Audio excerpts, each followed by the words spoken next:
Hello, my dear students. In the last lecture, we studied that PV Sindhu defeated Spain's Carolina Marin and won 2017 India Open Super Series title. Now in this video we are going to learn noteworthy honors. विद्यार्थी मित्रांनो, what is the word noteworthy means? पहा या ठिकाणी noteworthy म्हणजे remarkable, notable म्हणजेच उल्लेखनीय किंवा चांगली उत्कृष्ट अशा प्रकारची कामगिरी या ठिकाणी आहे नोटवर्दी हॉनर्स. आणि हॉनर्स म्हणजे सन्मान, उल्लेखनीय सन्मान, noteworthy honours. Let's see, among the other noteworthy honors that Sindhu has received are the Padma Shri in 2015, which is the fourth highest civilian award of India. My dear students, in the last video we learned that PV Sindhu won many more honors, awards, one by one, successively, one after another, till 2012, 13, 2014, 2015, 2016, 2017 too. In this way, one after another, she won honors. And dear students, in 2013, she won the greatest honor for a sports person in the country, highest honor, that is Arjun Award. Now in 2015, 2015 मध्ये सिंधूने भारतातील civil awards, भारतामध्ये प्रमुख महत्त्वाचे 4 highest असे civilian awards आहेत. त्यापैकी एक 2015 मध्ये पद्मश्री अवॉर्ड मिळवला. नोटवर्दी हॉनर, उल्लेखनीय सन्मान या ठिकाणी आपण पाहत आहोत. In 2016, she received the Rajiv Gandhi Khel Ratna Award. Oh, great, my dear students. अनेक सन्मान, अवॉर्ड्स PV सिंधूने या ठिकाणी मिळवलेले आहेत. She received the best endorsement of Sindhu has been Gopi Chand's words about her dedication and commitment to the sport. The most striking feature in Sindhu's game is her attitude and the never say die spirit. See the word here, endorsement. मित्रांनो, endorsement म्हणजे बाजूला दिले बघा, confirmation, आपण त्याला म्हणू शकतो authorisation. सिंधूच्या खेळाप्रती असलेली निष्ठा,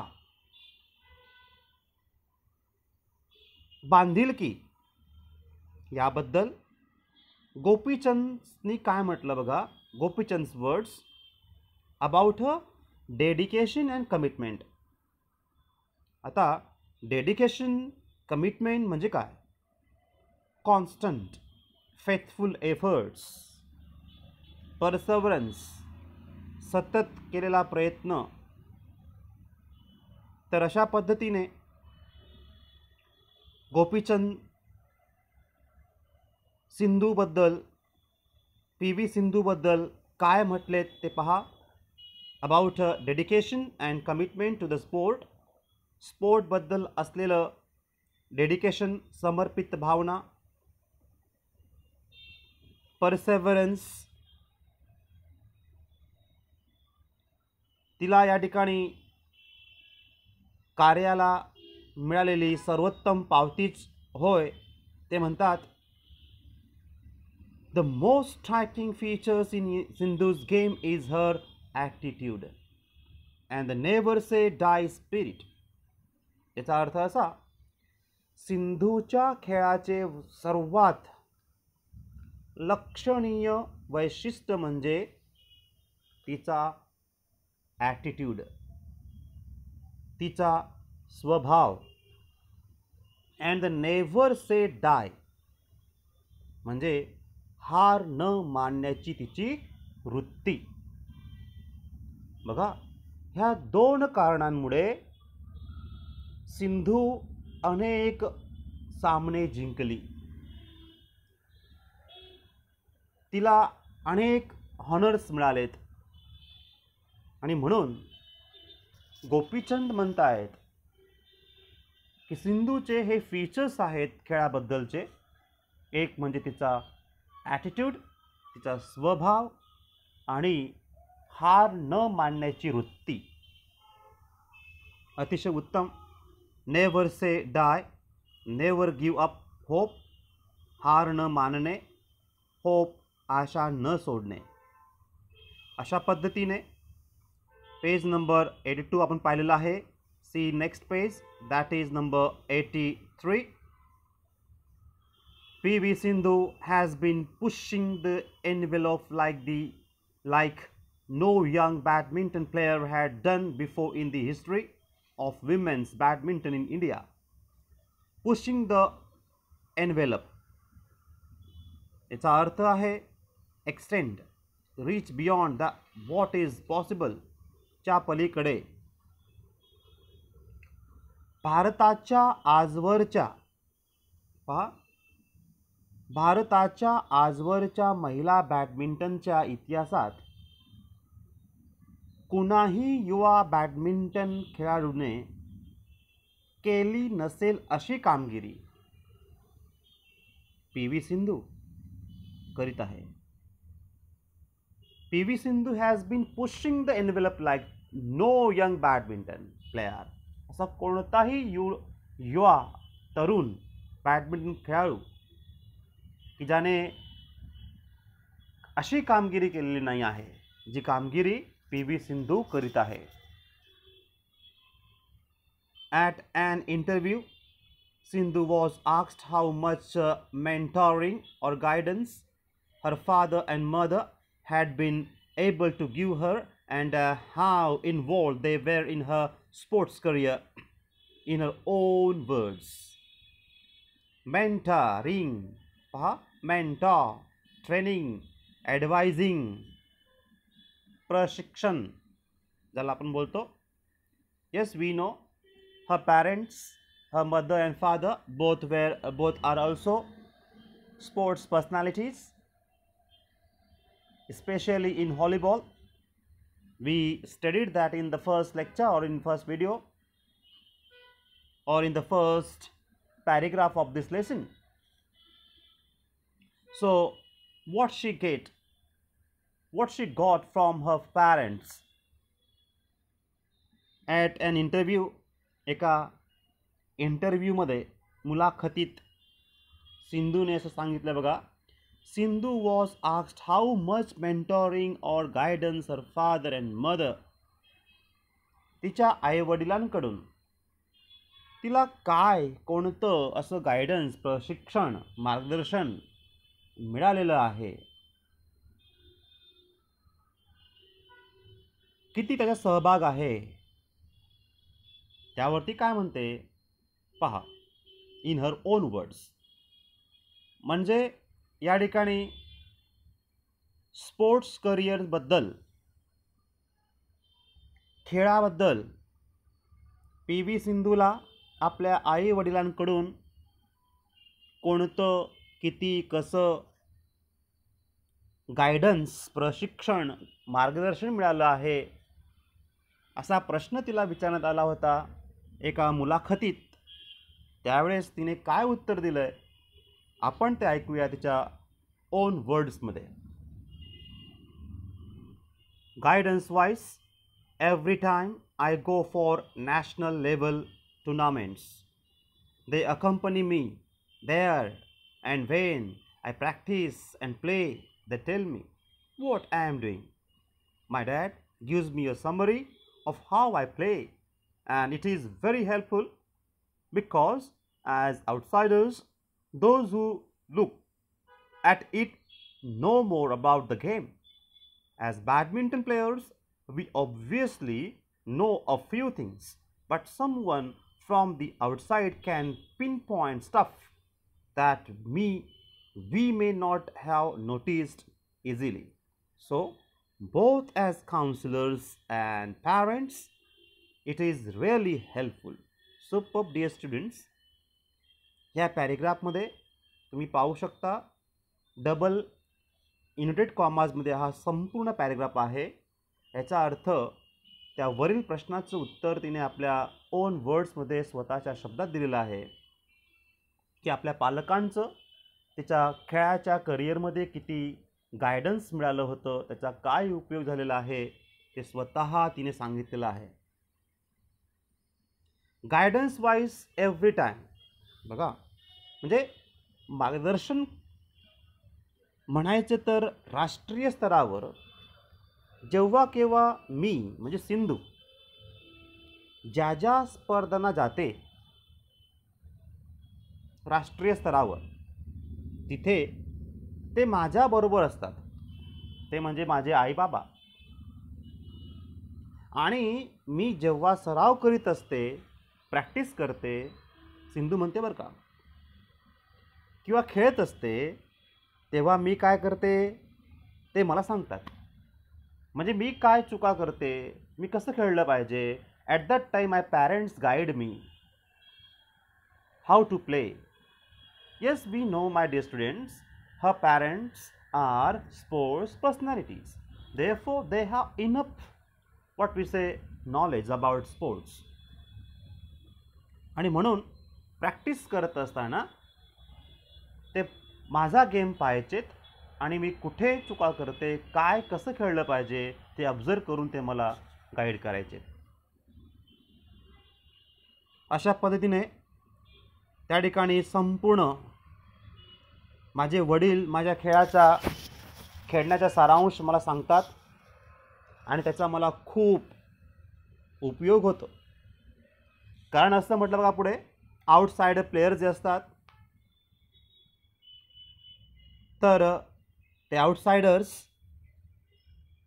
बाहेरून बघणाऱ्यांना खेळाविषयी अधिक चांगली जाण असते. ऑडियन्सना कोण कसं खेळतंय हे समजतं.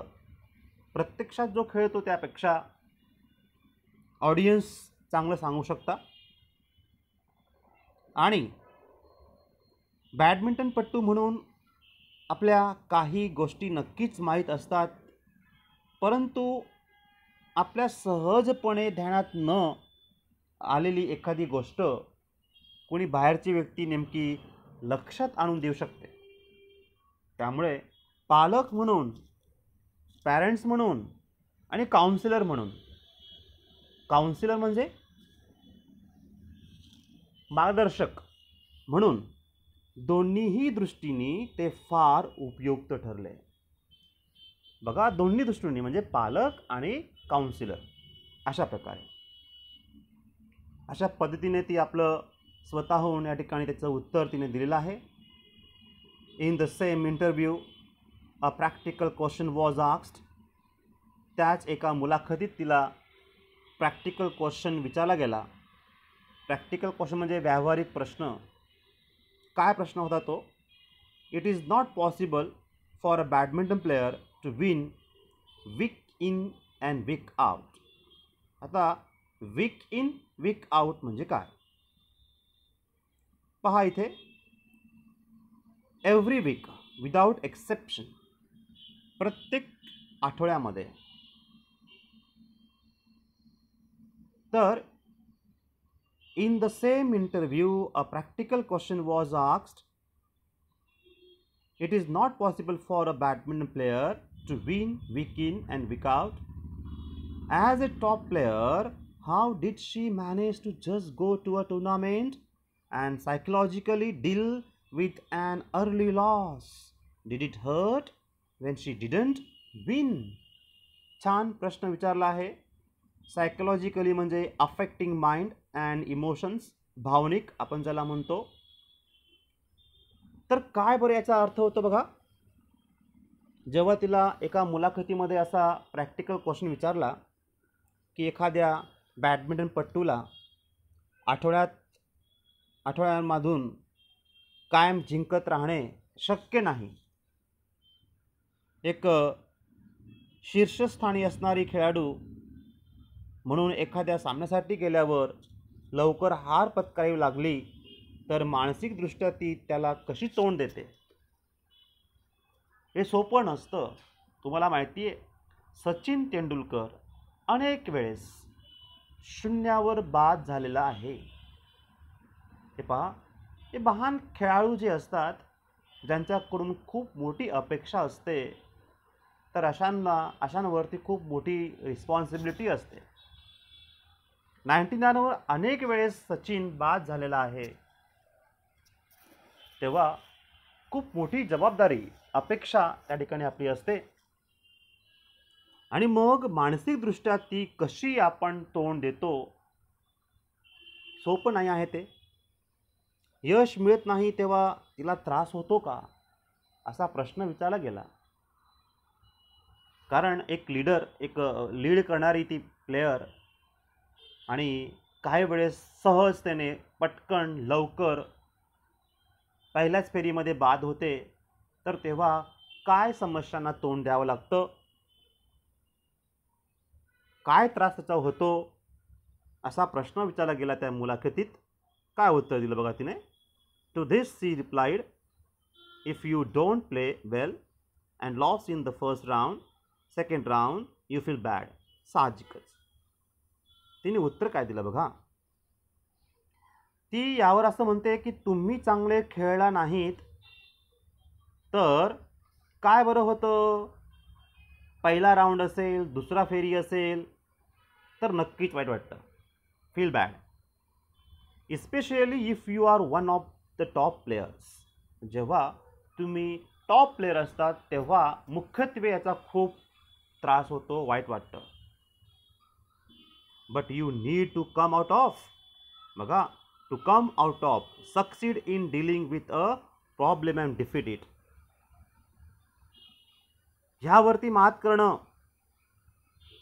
तर विशेषतः तुम्ही जेव्हा उत्तम खेळाडूंपैकी एक असता, पण तुम्हाला त्यातून बाहेर पडावे लागते आणि अधिक चांगला सराव करावा लागतो. पहा, कम आउट ऑफ इट, त्यातून बाहेर पडा. And practice harder and identify, खूप सराव करा, शोधा. And learn from your mistakes. Practice सतत करायची आणि त्या प्रॅक्टिसमधून काय आपल्या मिस्टेक्स आहेत त्या शोधायच्या. I think to come out of it, it takes time. त्यातून बाहेर पडणं आवश्यक असतं, त्यासाठी वेळ देणं आवश्यक असतं. But ups and downs are always there and you need to cope with it. प्रत्येकाच्या जीवनामध्ये चढ उतार, अप्स अँड डाऊन्स हे नेहमीच येत असतात आणि तुम्हाला तर त्याचा सामना केलाच पाहिजे. Hats off to you Sindhu and wish you even greater success. Very good. Hats off, a phrase used to show admiration, praise or congratulates him or her. Sindhu तुला आमचा सलाम. Hats off to you Sindhu. Wish you ever greater success. आणि उत्तमोत्तम यश तुला मिळत राहो अशा आमच्या शुभेच्छा. My dear students, here we finish this lesson, PV Sindhu, an icon of success. मित्रांनो, या लेसनचे शब्दार्थ आणि ह्या स्ट्रिप्समध्ये दिलेले जे प्रश्न आहेत त्यांची उत्तरे लिहून काढा व आपल्या ग्रुपवरती पाठवा, तुमचं नाव नंबर टाकून. तसंच इंग्लिश वर्कशॉप पण आहे, तो देखील सोडवायचा आहे आणि त्याचे फोटो देखील ग्रुपवर पाठवायचे आहेत. Till then, thank you, take care.